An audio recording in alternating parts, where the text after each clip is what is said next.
Hi, you're watching West Bloomfield 911. I'm Officer David McNealy, and on behalf of Chief Michael Patton, my Deputy Chief Kurt Lawson, and my brothers and sisters in blue, I'd like to welcome you all to an all-new West Bloomfield 911 show. This is my partner, Zena, Dailey. I'd like to welcome Steve Feldman. Steve, welcome. Hello, Steve. Thank you. Hi. Steve, hang with us for a minute while I flip the show over to Zena's Daily on the Daily. Z? Hello, West Bloomfield. Welcome to Daily on the Daily. Let's start with Ask a Cop a Question. This question comes from Violet in West Bloomfield. Violet, very cool name. It's my grandma's name and my niece's name. Violet asks, what is the legal age of an adult in Michigan? At the age of 17, a person is considered an adult for the purposes of criminal law. For example, if you get arrested for shoplifting, you'll be charged as an adult, not a minor. You are also considered an adult if you've been legally emancipated from your parents or legal guardian, and that can be done between the ages of 16 and 18. Other than that, you're pretty much an adult at the age of 18, still can't buy alcohol till you're 21, but a random fact, at the age of 14, you can be sued for injuring someone or damaging someone else's property. Thank you for the question, Violet. Be like Violet, like us on Facebook, West Bloomfield Police Department, throw a question up there for us, and we'll try to answer that for you as well. Moving on today, we're going to talk about firework laws and safety. In 2015, the U.S. Consumer Product Safety Commission reported 2015 was the worst year for fireworks in at least 15 years. It was reported that there were almost 12,000 firework-related injuries and 11 deaths. 2/3 of those injuries occurred in weeks surrounding the 4th of July.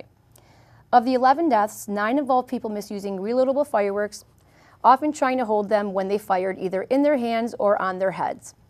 The other 2 deaths involved homemade fireworks, which are often packed with more explosive power than is allowed under law. Teenagers between the ages of 15 and 19 had the highest rate of injuries, followed by children ages 5 to 9. Hands and fingers were the most injured body part by 32%, followed by head, face, and ears at an estimated 25%, eyes at 16%, legs at 15%, and arms at 4%. The University of Michigan Trauma Burn Center said the number of injuries started to increase after Michigan legalized airborne fireworks in 2011, probably when we started getting most of our complaints about fireworks as well. Here are some additional information you might want to know before setting off your fireworks this year. It is legal to set off your fireworks the day before, the day of, and the day after a holiday. And Michigan law states that it can only be done between the hours of 8 p.m. and midnight. You may only light fireworks on personal property, so that means no parks, schools, streets, sidewalks, or church parking lots. You may not be intoxicated or under the influence of drugs either. West Bloomfield bans the use of and sales of any sky lanterns. Here's some tips to keep in mind when you are setting off your fireworks. Stand far away and back off after lighting your fireworks. Follow the manufacturer's directions and only buy fireworks from authorized retailers.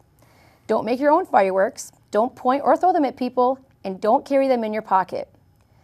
Keep a bucket of water or hose on hand in case there is a fire. When the fireworks stop burning, dunk them in the water or hose them down. Never try to relight a firework that didn't ignite the first time or reuse a dud. Wait at least 15 to 20 minutes and then spray them down with the hose. Use a clear area away from buildings and vehicles. And those are your tips for fireworks. There's a lot more out there I'm sure you can research. My friends, be safe out there. That's your Daily on the Daily. Dave, back to you. Z, thanks a lot. That's always a lot of great information for our residents, so we appreciate it. Thanks so much. Steve, we're going to ask you to hold tight. We're going to take and folks, we'll be right back with you. We're going to take a short station break, and we'll be back with you in just a minute. You're watching West Bloomfield 911 on Civic Center TV, a service of the Greater West Bloomfield Cable Communications Commission. For more information or to watch episodes on demand, visit civiccentertv.com/WB911. Civic Center TV, television that's close to home. The West Bloomfield Police Foundation raises money to help those who protect and serve the community. Whether it's emotional or financial support, the foundation provides a helping hand to officers, their families, and those in the community. For more information on the West Bloomfield Police Foundation, contact Kurt Lawson at 248-975-8900 or visit wbpolicefoundation.org. Welcome back, guys. I'm David McNealy. I'm Zena Dailey. And Mr. Feldman, welcome back, sir. Thank you. Welcome back. Thank you. Please call me Steve. Okay. Steve, I'm going to just jump right into this with you. I've seen you around the township because I've been a policeman here for 21 years. And off camera, you just reminded me how we met. But folks, I'll be honest with you, this was just somebody that I would run into all the time. And we sort of connected, at least I thought we connected a different way. And you just reminded me how we actually met. And I'll tell the viewers how that we reconnected a few months ago. Why don't you tell us how we met? Well, I remember seeing you at restaurants, and we would, like you said, we would bump into each other all the time. I pulled out onto Maple one time and made a left-hand turn and ran that I had red a lot light. of customers that I met there. So, we got to meet each other with your lights flashing in front of the powerhouse, and I reminded you that you knew me, and we kind of had a conversation, and you sent me on my way. And I thought that was really nice. And then I did the same stupid thing a couple of days later, and you walked up to the car, and you saw me, and you said, "This is the last time, get out of here." So I've never done that again, just for the record. Yeah, I was thinking that we had connected, and I had forgotten, folks, I had forgotten all about this, that we had met that way professionally. And then I hadn't seen you for a while, which means he's been a better driver. And I hadn't seen you for a while, and maybe 6 months ago, I ran into you, and it was, you just have a chemistry with somebody, and I just, besides me pulling him over, guys, and so we reconnected. We met for coffee. Let's talk about we met for coffee at Leo's. Yeah, it was cool to kind of catch up because I felt that same kind of connection, an interest really in being able to help people. You talked about the fact that you've served the community the way that you have for this period of time. And I think I was just getting into the crime prevention. For those of you who don't know, I'm a crime prevention specialist for our department. So I think I was just getting into this position, and we met for Leo's at Orchard and 14 Mile there in the plaza. And so go on, tell the viewers. Yeah, so through, listening to what you were up to and kind of the shift that you had with your position here at the police force, it was really interesting to me because the kinds of things that you were talking about doing all are really of interest to me and my company. My company is Feinberg Consulting, and the main, if you say, what do? We help people, and we help people in a couple of different ways. We work in the area of catastrophic injury. A lot of people, when they suffer a catastrophic car accident, here in Michigan, the auto no-fault system has the most unbelievable benefit from anywhere in the country. It's the only state that has it this way.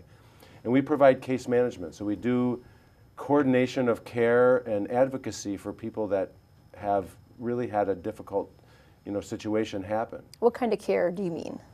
So, when somebody has had a catastrophic injury, whether it's a spinal cord injury or a brain injury, they really need help navigating their way through the system. Right. You say they need help, but don't you guys also assist their families in setting the care up for them? So basically what happens is, as a case management company, we come in and we really help support the family to find their way through the system with things that they have never dealt with before. Right. So it's setting up and attending doctor's appointments.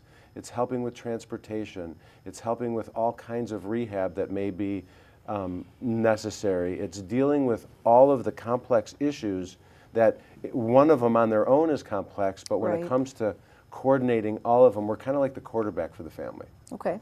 Yeah. So tell the viewers too, if you don't mind sharing, when we had our coffee breakfast, 6 months ago, you shared some things with me, which I got to tell you, I was blown away by it, and I just was amazed by it, because it just reinforced the connection I thought we had anyway. You were open with me about some things, about some addictions. What you would tell the viewers about that? So part of wanting to help people is that there was a time in my life that I needed a lot of help, and I, at the age of 31, went in for treatment to deal with drug and alcohol addiction. And leading up to that, I thought that I had no problem, that I could handle this myself, that nobody could understand really where I was at. All the times that I had seen you, excuse me, and this is just a surface always looks great. So I had no idea when you shared that, when he shared that with me, Right. I had no idea, because you just see this smile and you see this person looks normal on the outside, if you will, looks healthy, and There was another addiction you were talking to Zena off camera about too, but I don't want you to forget that. But go on with your story, please. Yeah, so, that really is kind of a really important distinction when you talk about addiction is that somebody's insides and outsides don't really match. The other thing is somebody's intentions and actions don't line up. And that was really true for me. And, at the beginning of this journey for me, where I finally surrendered and got some help, I listened to somebody else talk about their journey. And the truth was, it was a guy from the inner city who was homeless, who was a heroin addict. I had nothing in common with him because I didn't grow up in the inner city. Right. I didn't use heroin. But he started to talk about his story, and I recognized in less than a minute that I was the same as him. Yeah, when you had so much in common, it's just different. And in that moment, I didn't feel alone, and I felt that he helped me open my mind up that there's others that I could connect with in that way. And I remember thinking at that point in time, and it was April 17th of 1992 that this happened, I remembered thinking, if I ever could get this, I want to be able to help other people. And a lot of things have happened between then and now, but I feel really, really fortunate to be in a position to have the understanding of what my past experience was, Right. and to be able to use it, because part of our company also helps people with addiction and mental health. We help the individuals and we help families, because really mental health and addiction is a family issue. Right. It's not just one person that needs to get fixed. So your company has 3 different components, right? Yeah. Touch on each of those components for us real quick. Yeah, so I talked about catastrophic case management, Right. which works with people who have been in catastrophic auto So you accidents. your company helps with that. Yeah, and then we're just talking about addiction and mental So health. there's Right. 2. So in that area, we do interventions. My partner and myself are trained as interventionists. And intervention, conjures up a lot of thoughts in people's mind, like it's some big surprise thing. It's Right. not necessarily that. So it's not like what you see on TV. It can be. That's like a last resort where Okay. there's some kind of surprise. But Gotcha. a great way to look at intervention is to use the word interruption. Intervention is an interruption into a path that isn't working for somebody. Okay. And And you mean that in different ways. It doesn't have to be alcohol addiction. You can interrupt exactly different right. things. Listen, you guys doing what you do are an intervention. Somebody's going down a path, and you interrupt that path. Gotcha. And there's Okay. consequences Makes to that sense, path. yeah. So we help people and families get people to treatment. We've spent a lot of time learning about the different treatment providers in this area, but also around the country, to help match people up with the So right when thing. I came to your office that day, Yep. I saw, just umpteen people on telephones. What was that? Is that a call center that you guys have? No, it's really not a call center. The people that we have in the office, for the most part, that you saw, were really supporting the people that work with the clients. Okay. And they Okay. also work with the clients. So that support could be I just coordinating. saw rows and rows of phones and stuff, so Yeah, I yeah. thought it was a call center. Yeah, well, we obviously get a lot of calls. Clients Mm-hmm. are calling. We get calls from the different providers. So as we are helping somebody, and I said the word quarterback before, what we're quarterbacking is putting all the different pieces together. So we could be getting calls from treatment center providers or therapists Okay. or family members, and it's really working to coordinate all of that. So you have your life experience, and Zena had asked you off air. The other people that work, for your at Feinberg, Mm-hmm. do most of them have? I think you were asking about addiction. Yeah, they What have were their you own asking? addictions and recoveries, and So, is it's interesting because They say walk a mile in my shoes. To me, your story obviously it touches me, but I think Z was just trying to inquire.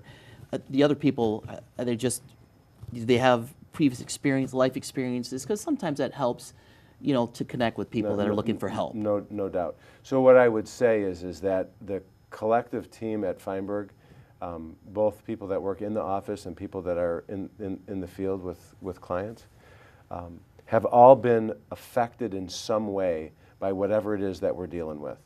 And that's not to say that everybody is a recovering alcoholic or addict, Right. but if everybody really takes a good look, somebody is one person away or very close to being affected with mental illness or addiction. Right. And mental illness and addiction has a certain thing to it that wants people around it to diminish it, to make it less, to push it off till tomorrow. And part of what we're about is to really help educate that this is not a moral weakness. This is something that is a disease that can be treated just like anything else. So the people in the office, I mean, it really touches my heart because we're a group of people that are really compassionate and connect with people in a way that makes what we do human. You know, can I ask you, people say, like, for an addict or someone who abuses alcohol, drugs, or whatever it is, and you say, well, if they don't want help from me, I can't help them. Like, they have to want to help themselves for me to be able to help them. Do you find that that's true? So there's a part of that that's true, because basically the person that's in relationship with somebody who is abusing or potentially addicted is very influential. Let's look at the person that's involved or the people that are involved as the environment in which that person is operating. And the way to lower somebody's bottom is to create an environment that has them recognize that getting help is a better option than continuing to do what they're doing. Okay. Because it's so easy to enable somebody to stay in that place, and there's some very difficult decisions that get to be made, and part of what we do is educate families on how to raise that bottom. People do not have to hit bottom. That is a absolute false thing. Now, ultimately, somebody has to want help to be able to really recover. But to get help, there's ways and things that we work with people on helping them recognize that they are a big influence and that there is something to be learned from enabling behaviors. Because it is every person who has substance abuse and addiction has somebody or a group of somebodies in their life that allow them to do that. Right. So I talk about environment a lot. If you want to grow a cactus, it has to be an environment that's dry and hot. If you want to grow a recovering person, it has to be a healthy environment with good communication and good boundaries and bottom lines. It has to be strong. It's not a wishy-washy thing. And if you have an environment that's wishy-washy, that addiction will continue to grow. Right. There's no consequences. Sorry, you said you had alcohol and drug addiction. You had another addiction.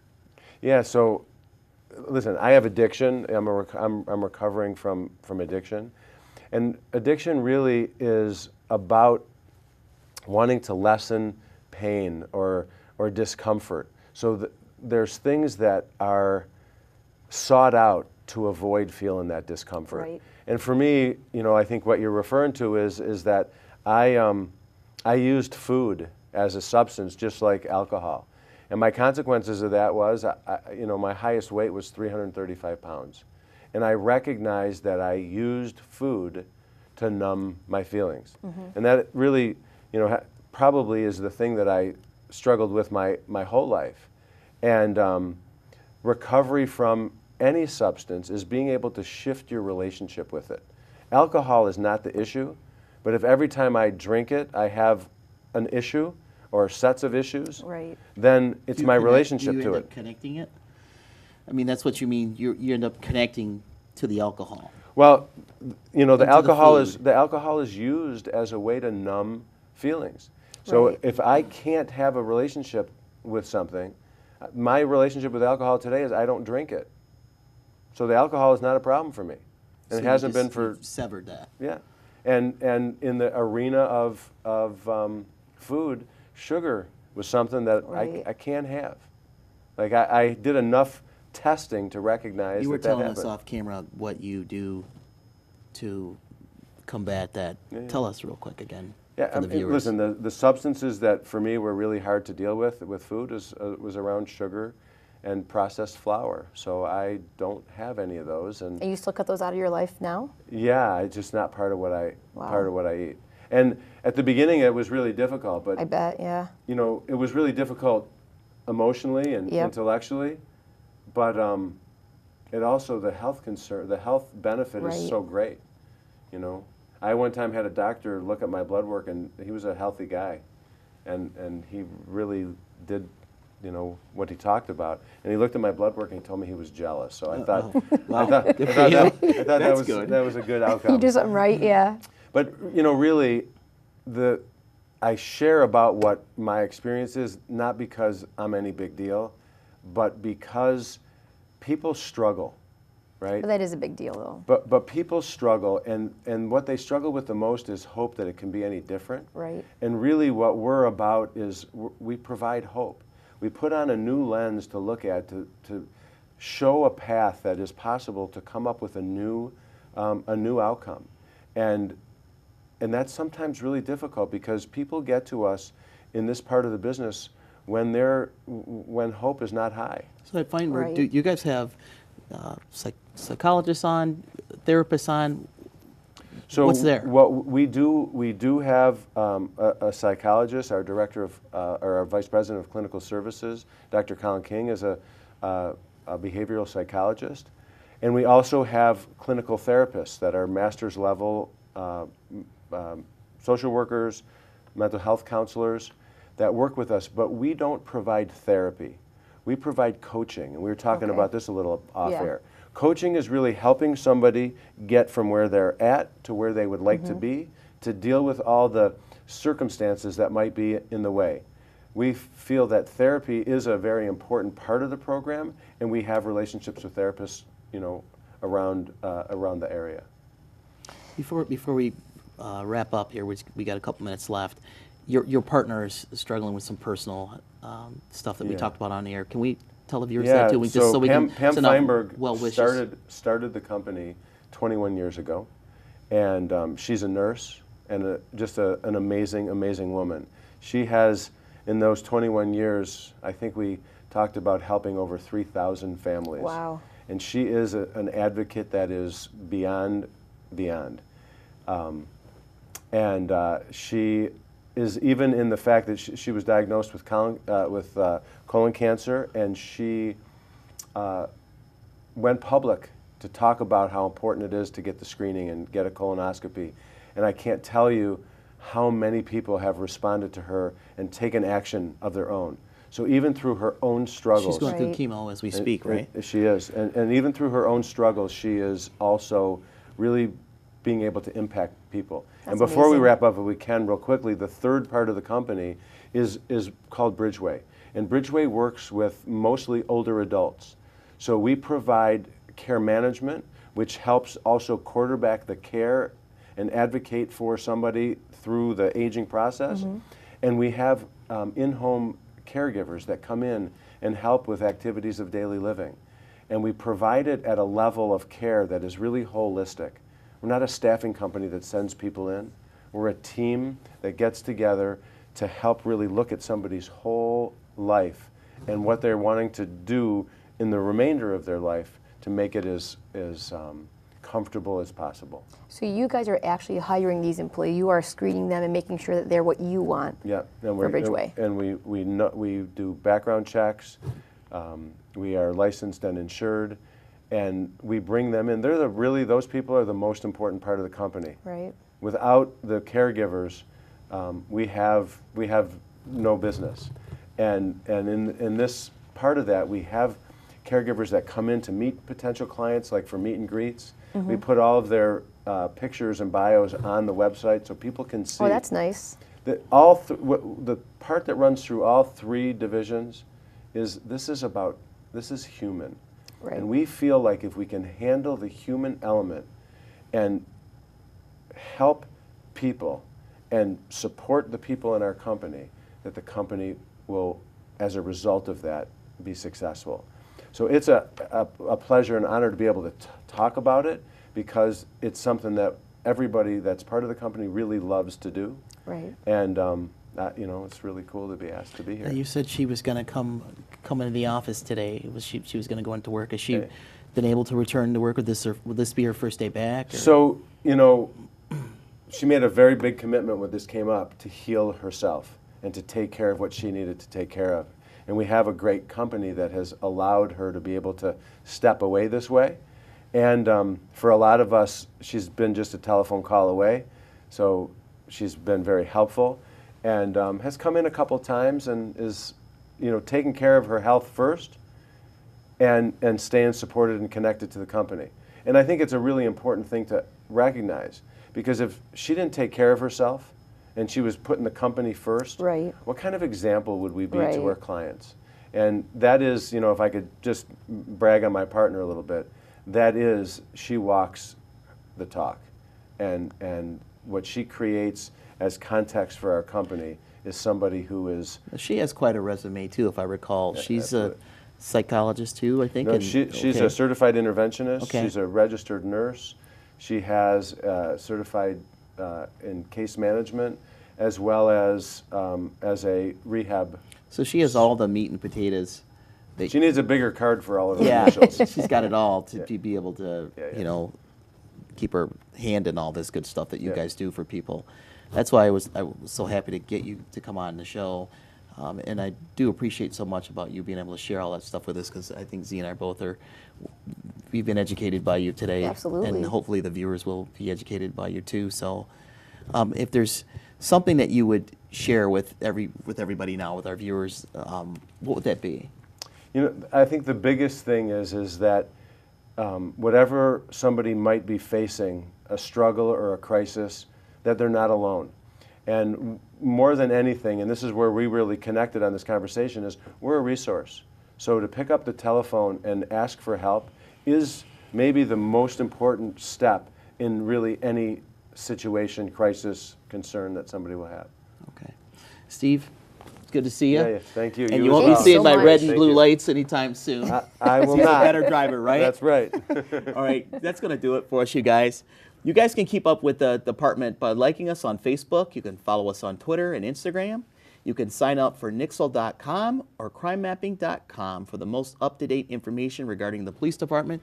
Thanks again for watching. Take care. Bye-bye.